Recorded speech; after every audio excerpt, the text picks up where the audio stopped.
Hi, everyone. I'm sick this week, so I'll be taking a back seat and letting my guests do most of the talking. In this episode, I'll be featuring Chinese Douban Reads author Xiao Huang. Please stick around. I'm Brooke, and welcome to the Burnt Out Podcast.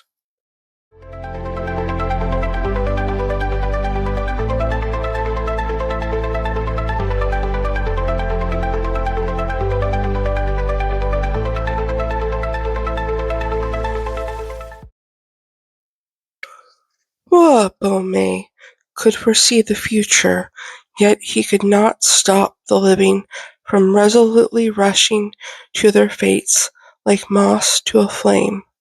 Wuxia could decipher the past, yet she could not resurrect the dead from the immutable destiny of what has already been done. This is a quote from the casebook of Zhongxia by Xiao Huang, my guest for this episode. She's a web-lit author from mainland China who publishes on the platform Douban Reads. She also goes by Bamboo Draws on Weibo and Bilibili. Hello, listeners of the Burnout Podcast. This is Bamboo Draws. I also go by the pen name Xiao Huang in Chinese. How long have you been writing for? I started writing my first original story when I was around 13. At around 16, I started writing fan fiction, and that was my main thing until I was 20. And since then, I've mostly been working on original stories. Now I'm 30 plus, so I've been writing for 15 plus years by now. I spent more years writing than the years where I wasn't. What genres do you write in? My main focus at the moment is feminist period drama. I currently publish with contracts on the weblit platform Douban Reads. My first novel is a Wuxia or a martial arts story, unofficially titled The Startled Sparrow in English. It's about a young woman whose family was torn apart during a mysterious house fire. She and her younger brother were saved by a family friend, while their parents and elder sister went missing. Now, 6 years later, they are sent to an obscure martial arts sect in the mountains where nobody seems to be all that normal, and their head disciple is super unpredictable and has a villainous laughter. The story is about how the young woman slowly befriends this sect and eventually finds out the truth behind what happened to her family. It's a revenge story at the end of the day, but the development of this novel coincided with my own feminist awakening, so it is also a not-so-subtle commentary on patriarchy, gender conventions, and the chosen family. Most Westerners know the wuxia genre for its gravity-defying characteristics where people can just leap on top of trees. But the defying of physical laws is a metaphor for the genre's indifference to actual common law. This is what makes wuxia both realistic in terms of its themes and surreal in terms of its setting. Somehow, law enforcement simply doesn't exist, and you wonder who gets to decide what is right and wrong. So it becomes this convenient sandbox for us to explore the innate morals within us, and what we choose to do or not do even if there are very little or no consequences. The genre itself is inherently anti-establishment, but it's also a male-dominated genre.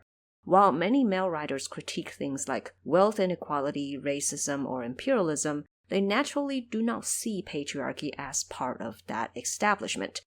It's like they are almost getting the point, but just never got there. For a genre that provides such ample space to explore the possibilities of life, it is very telling for so many of them to suddenly lose their imagination when it comes to female characters. It's not why I initially decided to write this novel, but eventually I decided that the theme of The Startled Sparrow would be to explore how patriarchy reshapes us in unseen ways and the potentials for women in this world. I don't want to make women strong merely by making them good at fighting. My protagonist is someone who doesn't fight, but she's very charismatic and no-nonsense with a very particular sense of humor. The power of empathy and nonviolence is heavily featured in the story. While there are abusive fathers and sexual predators in the novel, I don't paint the illusion that somehow everything is fine once they're dead. The story also features misogynistic gays and conservative women who go out of their way to defend the patriarchy. Patriarchy is a machine that keeps running regardless of who is in charge of the government. so everyone has to make the choice to either stand against it or morph themselves into it. The Wuxia genre gave me the liberty to explore this topic in different ways, so it was a really fun experience. I've also written 2 volumes of a 4-part series featuring a main character who is a gender-bent homage of Sherlock Holmes living in Tang Dynasty. It's conveniently and also unofficially titled The Case Book of Huo Zhongxia, with Huo Zhongxia being the lead detective character. The idea of the story comes from the fact that Holmes lived in London, an international metropolis, under the rule of a female monarch, Queen Victoria, with a doctor as his neighbor who just returned from war. I was thinking Tang Dynasty's capital, Chang'an, which is modern-day Xi'an, was also an international metropolis. Empress Wu Zetian was making her way to the power center of the dynasty, and Tang Dynasty was involved in plenty of wars. So the background settings match up pretty neatly, making it very easy for me to retell the story with parallel characters and similar dynamics. The Sherlock Holmes canon was a very classic exhibition of Victorian masculinity and lacked reflection on real-world evils such as imperialism and racism by somehow blaming everything on Professor Moriarty. Holmes was allowed to be quirky because he was a man who, at the end of the day, stayed in his lane and never challenged the system. So I don't think the canon was a very thorough exploration of what was really wrong with the world at the time. By relocating the story to a completely different time and place with a female lead, I made it impossible for my protagonist to make peace with the system. I want her to be both incredibly smart and incredibly compassionate. She does not have to sacrifice her femininity to prove she was capable and trustworthy. She held humanity in a higher place than religion, imperial power, and, of course, patriarchy. She was destined to be an enemy of the system, and you will eventually wonder how she made it so far and what will become of her. I base a couple of cases per volume on canon material. The rest of them are original cases featuring a lot of working-class women, which was also super fun to write about. I do plan to venture into other settings and genres, but at the current moment, my focus is wuxia and detective fiction featuring female leads. I always held the belief that ancient women were far more radical, courageous, and imaginative than we assume. The fact that their stories weren't recorded in books or were twisted by a patriarchal point of view doesn't mean that they weren't capable of making bold choices, discovering new ideas, and striving for the uncharted ideals of a better world. I want to explore these buried possibilities of ancient Chinese women in my story. That's why it is always important for me to set my stories in a real-time period in history. In your opinion, what genres are the most popular in China or your region, and why? The difficulty of discussing this in China is that China simply has too many people for any niche fandom to stay niche. So for any genre you can come up with, there are probably more people reading it than the population of some countries. In terms of relative popularity, there's also the element of what genres the platforms want you to read, rather than what people organically choose to read. So for male readers, they might recommend xianxia with a harem as subplot. And for female readers, there's hetero-romance and homoerotica. There are also a lot of subgenres under these categories, but those are the breadwinner genres of most platforms. The go-to explanation for why these genres are popular is usually easy gratification. You seek in weblit what you cannot find in real life. There's probably a lot of sexual or emotional repression at play, but I'm not a reader of these genres, and I don't know enough about the topic to have a concrete opinion on why people like reading these stories. Do you notice regional differences in what's popular or not?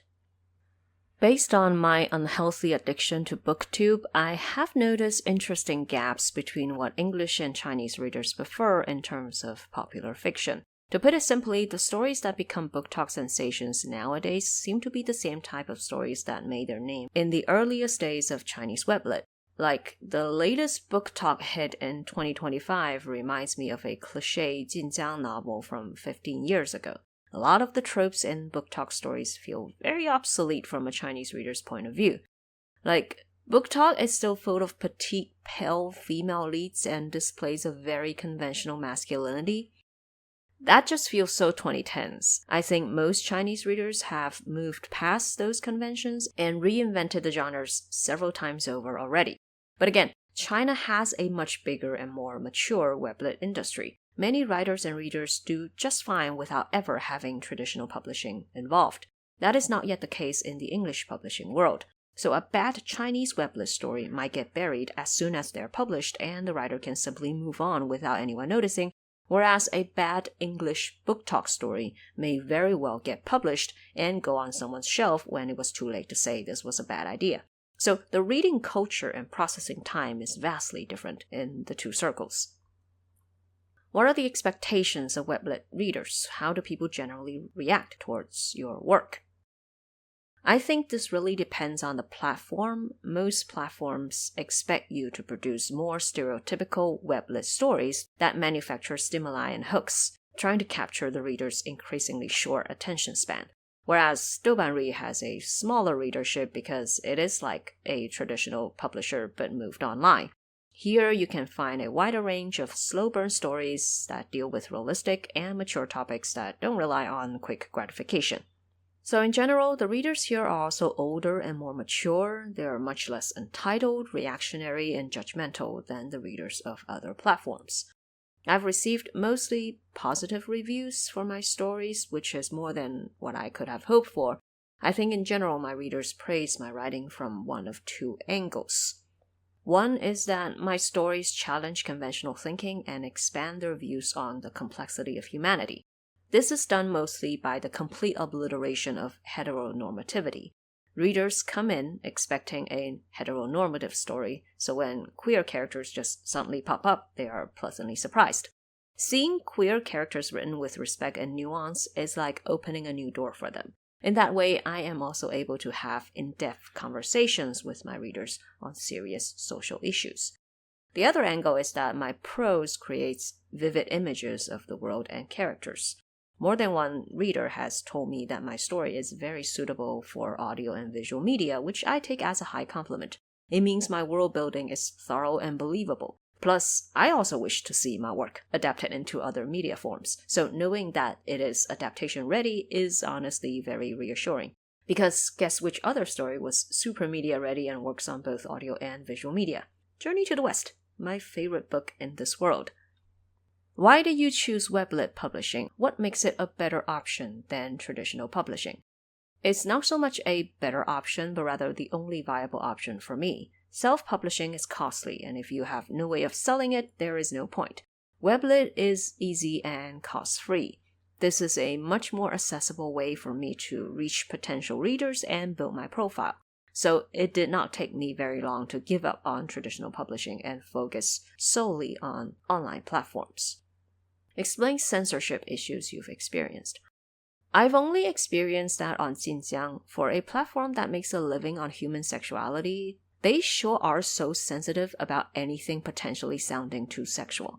I can't think of a clear example now, but I'm pretty sure some synonyms of pink were not allowed. Doesn't matter what you were trying to describe, because once you describe a pink flower, the next thing you describe could be a dick. That was probably too much of a slippery slope for them. So when I tried to publish on Xinjiang, I had to make changes to every chapter just to pass censorship. Whereas Douban Reads has no such process. I click post and the new chapter reaches my readers the next second. This is why I love Douban Reads despite all its flaws. Is there a difference in mentality towards authors? Is being an author considered a real job? I think for Chinese readers, it's not a real job until you can earn a living from it. The majority of writers, including myself, do not make enough money from our writing to go full-time. It's just a thing we love to do, but it has never made enough to qualify as a living. We still need day jobs to support this hobby. I proudly call myself a writer and author, but it's not a job for me yet. I'm sure there are writers from English publishing who struggle with the same problem. Another reason I don't call myself a full-time writer is that writing has always been something I do regardless of my career changes. In a sense, it's almost irrelevant to other things I do in life because I will continue writing no matter where I go and what career I pursue. So I never felt that I was choosing writing over anything else or vice versa. It's just a natural part of my life like eating and breathing. How do readers find your work and pay you? How does Douban pay authors? Douban Reads has abysmal traffic compared to other platforms, so the chance of a reader randomly coming across my works is extremely low. That's also why I maintain social media presence on Bilibili in the meantime. The fact that I established myself as a content creator on Bilibili is why my novels could get continuous traction. I cannot imagine how I could have done it without posting content on Bilibili. There was simply no way for me to reach readers if I'm not slightly famous myself. This all sounds very backwards, but it's the reality we live in now. Once my novel gets picked up by Douban Reads and I sign a contract with them, I am able to set a price for the novel for 0.5 RMB per 10,000 characters. They give us a limited range of chapters where we can start charging people to read, and once the total price is set, we're also allowed to give limited discounts every now and then. The amount paid by readers are split between the author and the platform on a 7:3 ratio. What would you like international audiences to know about being a Chinese writer? I wish you could read Chinese, because for every story that you wish existed on your shelves, a Chinese writer has probably written it. The language barrier is keeping English readers from accessing the infinite treasure trove that is Chinese web literature. How else can you read a slow burn best friends lovers relationship that doesn't reach the stage of physical intimacy until 60% into the novel? That's the main couple in my first novel. And how else can you read a story about a young woman from 7th century China solving crimes with the physician next door who just returned from war? Not only are there numerous references to the Sherlock Holmes canon, you also get to meet many real-life figures from those vibrant years of Chinese history. You're missing out because you don't speak Chinese. The same goes with other languages. Even if you don't understand another language, read more translated works. Read outside your own culture. Forget about the tropes and norms from your side of the world and adventure in a new realm created by someone who has a different set of tropes and norms that might blow your mind. Once you fall in love with our literature, you will understand us as a people better. And that understanding is crucial in the fight against imperialism, colonialism, and capitalism. What motivates you to keep going? Belief in my own works and eagerness to meet more readers who like my works. I have absolutely no doubt at all that my stories are ready for bigger stages and can stand the challenge of time.